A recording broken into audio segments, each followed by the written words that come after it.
After 1590, the military revolution. The success of the Ottoman armies in the last decades of the 16th century seemed to justify the caution which Schwendi had advised in the 1560s. Between 1570 and 1572, the Ottomans captured Cyprus. The war with Iran between 1578 and 1590 brought the empire new territories in the Caucasus and Azerbaijan, and also demonstrated the Ottoman ability to keep an army in the field for over a decade. 49 When war with Austria broke out in 1593, 27 years after Suleiman I's last Hungarian campaign, the Ottoman commander, Koca Sinan Pasha, could have had no doubts about Ottoman military superiority. What the war in fact revealed was that Ottoman military tactics were becoming obsolete. In his account of the first year of the war, the Ottoman literator, Kalikazade, highlights an immediate obstacle that Sinan Pasha's army faced. He relates how, at Belgrade, the local people told the Ottoman commanders that, in the old days, if there were reports of a new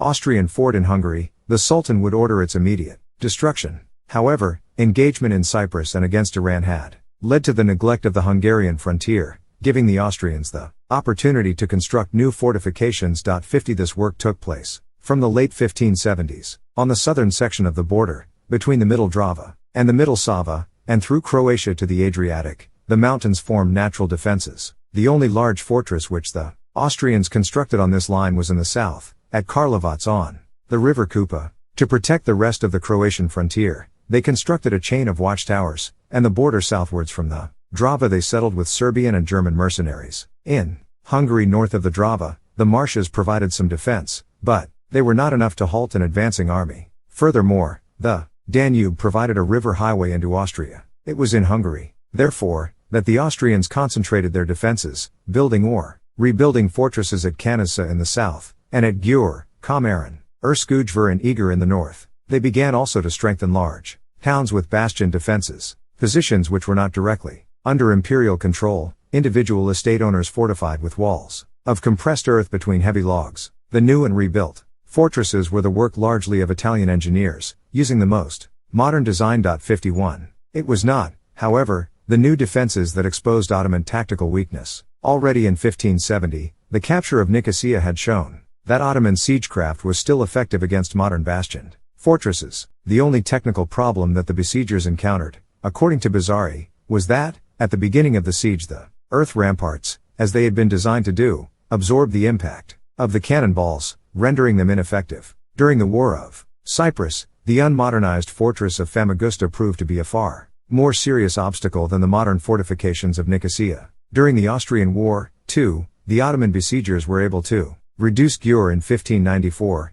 Eger in 1596, Kanizsa in 1600 and Esztergom in 1605, despite their improved design. It seems to have been the system of defenses as a whole, and encounters outside the fortresses, rather than the modernized forts in particular, that strained Ottoman resources. The greatest problem for the Ottomans was not the new military architecture, but rather Austrian superiority in the field. This rested, in the first place, on the increased use of firearms. The War of 1593 to 1606 was not, in fact, the first occasion on which the Ottomans had encountered this problem. At the Sea Battle of Lepanto in 1571, superior firepower had been a factor in securing the victory of the Christian coalition. The Ottoman response to this had been to issue orders that the Timar holders who were to serve in the fleet in the following year should learn the use of the arquebus or lose their Timars, and to call up young men who did not belong to the military class, but who knew how to use handguns. 52 However, there was no systematic application of these measures in the next decade, and Ottoman commanders do not seem to have applied the lesson learned at sea to land armies. Furthermore, in the wars with Iran from 1578 to 90, the Ottomans were facing an enemy that was weak in artillery. This was not the case in 1593, as both European and Ottoman records make clear. In 1594, Bernardino de Mendoca remarked how most of the victories in these times are as a consequence of artillery, or the skill of the arquebusiers, and Achille Tarducci commented in particular on the effectivenes of the Germans who had abandoned the old way of defensive wars to come to the offensive, in fortresses, and in the field and Outpaced. These new tactics gave the Austrians a new confidence which dismayed the Ottomans, leading one commentator, Hassan al-Kafi, to write, through the use of certain weapons of war, the enemy is beginning to win victories over us.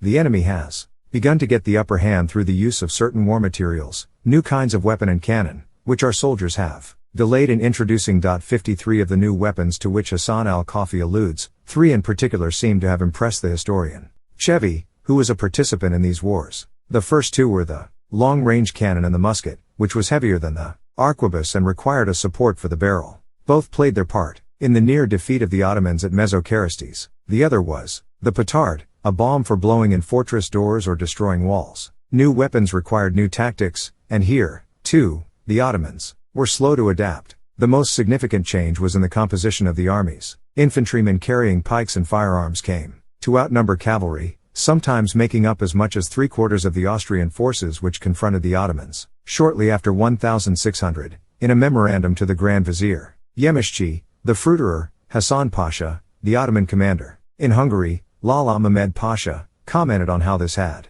affected Ottoman fortunes. Most of the troops of these accursed ones are on foot and arquebusiers. Most of the troops of Islam are horsemen, and not only are their infantrymen few, but experts in the use of the arquebus are rare. For this reason, there is great trouble in battles and sieges. An oppos, a result of the increased number of firearms and infantrymen was that warfare in the field became more static, with armies making greater use of earthworks and entrenched positions which cavalry could not easily overrun. Here too, as Chevy's account of the war makes clear, the Ottomans were slow to adapt. It was the refusal of Janissaries and the Jalali troops to entrench, and their demand for cavalry reinforcements, that led to the disaster on Chapel Island in 1603. The Austrian infantry was equally lethal outside its fortified positions, using the strategy which the Austrian commander, Basta, had devised to overcome the Ottoman cavalry. He recommended in particular that the musketeers and arquebusiers, under the protection of the pikemen, should fire at the advancing cavalry in controlled salvos. 54 It seems to have been these pike squares, with arquebusiers at each corner or forming a sleeve on 2 sides, that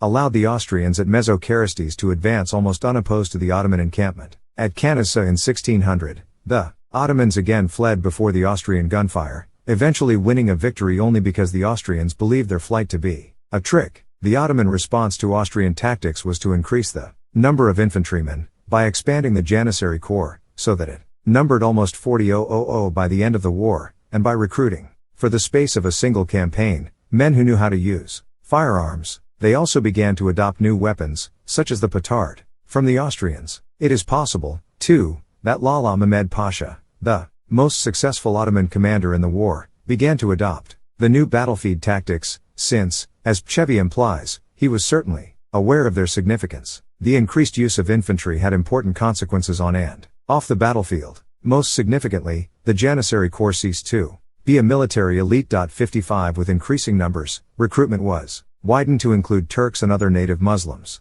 At the same time, to relieve the burden on the treasury, Janissaries gained the right to earn a living outside the corps. To pay such large numbers, nonetheless required increased revenues, which the treasury achieved partly by converting some Timars to tax farms, and in so doing, altering the fiscal and administrative structure of the empire. An effect of recruiting irregulars as infantrymen was also to put a strain on the treasury. In the early 17th century, too, it fed the serious unrest in Anatolia. The demobbed infantrymen, proficient in the use of firearms, were a source of recruitment into the Jalali bands whose suppression was to require the full strength of the Ottoman army. The increased use of infantrymen and the adoption of the new weapons allowed the Ottomans, in the end, to maintain their position in Hungary. Some military weaknesses, however, remained. The Ottoman army does not seem to have adopted the tactic, which Basta recommended, of firing in salvos, in a Janissary formation. For example, it was only the front line that could use their weapons, and fire, even if accurate, was irregular. Furthermore, the production standard of Ottoman cannon, and the mathematical expertise of the gunners 56 seems to have fallen behind those of their European rivals. During the course of the 17th century 57, the habits of mind that produced the European scientific revolution came increasingly to affect the conduct of war. This, however, was an intellectual current that did not cross the border into the Ottoman Empire, making it difficult for the Ottomans to grasp the theoretical principles which underpin the new military sciences of fortress construction, sieges, battlefield tactics and gunnery. It was not, however, until the disastrous War of the Holy League from 1683 to 1699 that this became painfully apparent. On the Eastern Front, the Ottomans were to suffer humiliations in the early 17th century at the hands of Shah Abbas. The Iranian victories did not, however, reflect any structural superiority. It was simply that Shah Abbas was as brilliant a military strategist as he was a master of politics, and able to exploit the engagement of the Ottomans in Austria and Anatolia, as well as their recurrent political crises and failures of leadership.